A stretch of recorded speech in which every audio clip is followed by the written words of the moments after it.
বন্ধুরা, আজ আবার সেই দিন চলে এলো আমার গণপতি বিসর্জনের দিন। আজ হচ্ছে 8ই সেপ্টেম্বর, রবিবার। তো আমাদের গণপতিটা ছিল 1.5 দিন।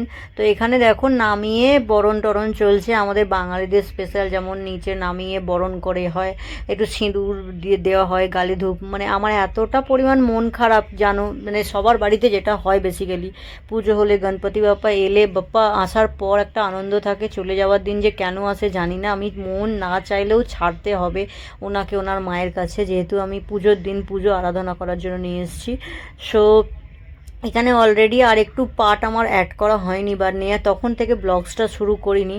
সো এই জন্য এখানে গালে রং টং মাখানো হয়ে গেছে, মানে সিঁদুর লাগানো হয়ে গেছে। আমরা এখানে বসে আছি, মানে ওই আর কি একটু তখন একটু সময়টা ছিল ভালো করে যে একটু ফটো ভিডিও করে নিই।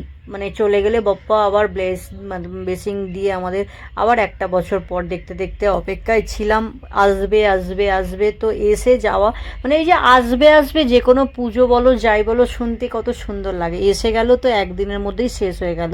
মানে কি কষ্ট যে লাগছে আজকে, আপনারা নিশ্চয়ই ভয়েস ওভার দিতে আমার গলা শুনে বুঝতে পারছেন।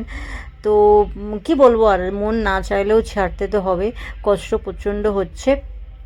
এই যে আমার বাপ্পা এখানে।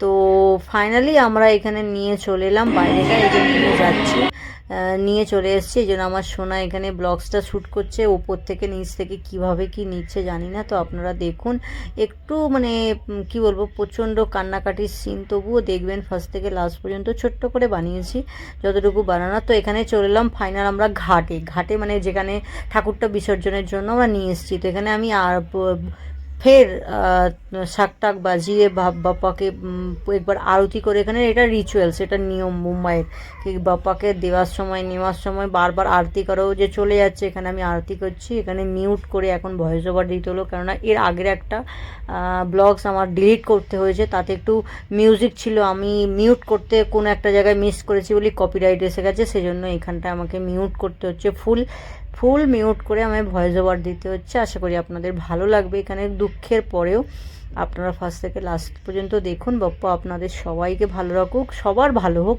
আমি এই কামনা করি, এই প্রার্থনা করি। তো হ্যাঁ, অবশ্যই।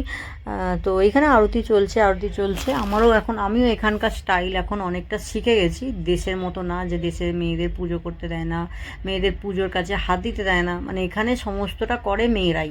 এখানে ব্রাহ্মণ লাগেই না, মুম্বাইয়ের এখানে বেসিক্যালি ব্রাহ্মণ লাগেই না। যারা জানে, যারা এখানে আছে আশেপাশে, এরা তো জানেই। দেশে যেমন ব্রাহ্মণই পুজো করবে, ব্রাহ্মণই সব করবে, এখানে ব্রাহ্মণ লাগেই না, সবাই আরতি করে, সবাই মানে পায়ে ওই আবির সিঁদুর দেয়, সবাই সবাই পুজো করে এখানে মুম্বাইয়ের, মানে এখানকার যে কালচার এখানকার। তবু আমরা দুটো নিয়মই ফলো করি। একটা তো আমরা প্রথম ত্রিধার পাপা পুজো করে, তারপর আমি করি, মানে ত্রিধার পাপা ফার্স্ট করে, আমরা যেহেতু বাঙালি। আবার আমরা কলকাতাও আসি, তো এখানে মুম্বাইয়ে থাকলেও আমাদের ফার্স্ট পালকি আমাদের কলকাতাটাকেই দিবা। তো যাই হোক, আমাদের চলে এসো, তুমি এদিকটা চলে এসো। ধর্ম যেটা আমরা একটা থাকি, তো এখন বেসিক্যালি এখানে থাকার সূত্রে সেই জন্য। তো এই যে সেই দুঃখের সিন, বাপ্পাকে এদের হাতে হ্যান্ড ওভার করে দিলাম, এই দিয়ে আমাকে আমার পীরে বাপাস করে দিল, আমি নিয়ে চলে যাচ্ছি কষ্ট করে। ওখানে ওদের নিয়ম যে দিয়াটা পুরো বাড়ি পর্যন্ত জ্বালিয়ে নিয়ে যেতে হয় ওখান থেকে, ওই ঘাট থেকে। কত মানুষের ভিড়, পুলিশ টুলিশও আছে, সবাই 1.5 দিন থেকে স্টার্ট করে এখানে, একদিনের পরের দিনটাকে এরা 1.5 দিন ধরে। তো আমি তো চলে যাচ্ছি, প্রচণ্ড কষ্ট হচ্ছে, কি বলবো আর। তো ফাইনালি আমরা চলে এলাম আমাদের সোসাইটিতে। এই যে আমার সোসাইটি। তো সোসাইটিতে চলে আসতে এখানে আমি ধরে আছি পিরিয়ডটার, এখানে আগে তিধার পাপা ভিডিও নিচ্ছিল, তো সেহেতু এখানটা প্রচণ্ড শক্ত। আর কি বলবো, ঠিক আছে চলুন তাহলে, টাটা বাই বাই। এই বছরের মতো, এখনের মতো আমার ব্লগসটা আমি এখানেই শেষ করলাম। বাপ্পা সবাইকে ভালো রাখুক, সবার ভালো হোক, আপনারাও ভালো থাকবেন, আমার ব্লগস দেখবেন। ভালো লাগলে অবশ্যই লাইক, একটা কমেন্ট, একটা শেয়ার দেবেন। তো চলুন তাহলে, সবাই দিল সে বলো গণপতি বাপ্পা মোরেয়া, মঙ্গলমূর্তি মোরে।